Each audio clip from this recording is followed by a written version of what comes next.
स्वामी विवेकानंद की अध्ययन शैली और उनकी स्मरण शक्ति अद्वितीय थी।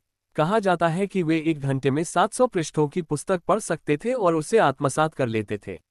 उनकी इस क्षमता के पीछे कुछ प्रमुख कारण थे। गहन एकाग्रता। स्वामी विवेकानंद का मानना था कि ध्यान का अभ्यास व्यक्ति को मानसिक एकाग्रता की ओर ले जाता है। ध्यान और एकाग्रता के माध्यम से वे अपने मन को पुनर्ता केंद्रित कर पाते थे, जिससे अध्ययन में उनकी गति और गुणवत्ता बढ़ती थी। विविध विषयों में रुचि। संगीत, साहित्य और दर्शन में उनकी विशेष रुचि थी। इस व्यापक रुचि ने उन्हें विभिन्न विषयों का गहन ज्ञान प्राप्त करने में सहायता की। स्वयं पर विश्वास। स्वामी विवेकानंद का मानना था कि प्रत्येक व्यक्ति में अनंत क्षमता होती है। उन्होंने स्वयं पर विश्वास रखते हुए अपनी क्षमताओं का पूर्ण उपयोग किया, जिससे उनकी अध्ययन क्षमता में वृद्धि हुई। ध्यान और योग का अभ्यास। ध्यान और योग के नियमित अभ्यास से उन्होंने अपने मन और शरीर को नियंत्रित किया, जिससे उनकी स्मरण शक्ति और एकाग्रता में सुधार हुआ।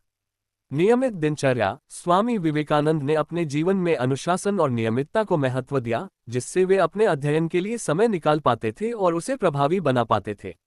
इन आदतों और सिद्धांतों के माध्यम से स्वामी विवेकानंद ने अपनी अध्ययन क्षमता को उच्चतम स्तर पर पहुंचाया, जो आज भी हम सभी के लिए प्रेरणा का स्रोत है। स्वामी विवेकानंद की मुख्य शिक्षा और अभ्यास।